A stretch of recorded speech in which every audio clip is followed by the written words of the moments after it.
Comment apprendre à fixer ses priorités? Ce sera la question du jour dans la Minute Utile et ce sera l'apôtre Victor Maconda qui répondra à cette question.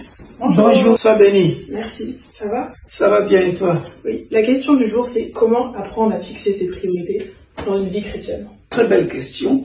Alors, d'abord, nous devons considérer la priorité. Le mot priorité, bien aimé dans le Seigneur, est pour tout être humain ici-bas. Dieu avait sa priorité et il a encore ses priorités. Tout être humain a ses priorités.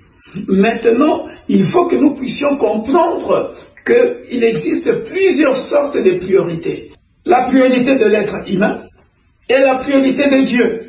Et nous allons voir que la priorité de Dieu, tellement il est amour, c'est pour restaurer l'homme, récupérer l'homme qu'il avait planté, qu'il avait mis dans le jardin d'Éden. Dès que cet homme-là a péché, la priorité de Dieu est devenue de récupérer l'homme qu'il a perdu dans le jardin d'Éden. Maintenant, est-ce que nous les humains, on a la même priorité que Dieu? C'est ça le problème. Alléluia. En réalité, tout être humain dans ses priorités, vous verrez très souvent, sa priorité sera par exemple la construction de sa maison, se marier, le travail. Or, lorsque nous considérons le mot priorité, c'est ce qui doit venir en premier. Dieu en premier, il veut nous récupérer parce qu'il ne veut pas nous perdre. Est-ce que nous, dans nos priorités, nous mettons d'abord Dieu? C'est ça le problème. Toi qui écoutes le son de la voix de Dieu au travers nous, un conseil est gratuit.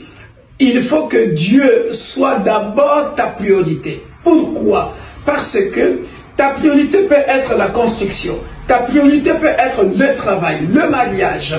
Mais n'oublie pas que si Dieu ne te donne pas le souffle de vie en premier, si Dieu ne te donne pas la bonne santé en premier, tout ce que tu avais proclamé ou programmé en priorité tombe.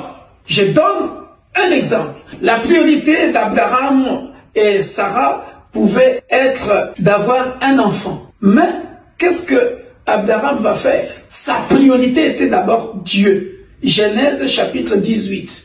Lorsque Abraham voit les hommes de Dieu passer, vous voyez, sa priorité était de satisfaire les hommes de Dieu. Il les a donnés à manger.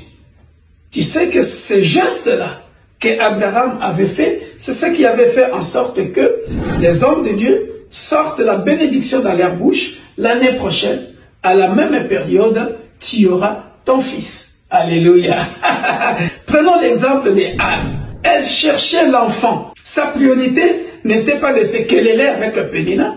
Sa priorité était d'abord aller à Shiloh pour aller chercher la face de Dieu. C'est lui qui donne les enfants. Donc n'oublions pas, bien aimés dans le Seigneur, mettons Dieu en premier avant nos priorités. C'est à ce moment-là que tes priorités peuvent s'accomplir.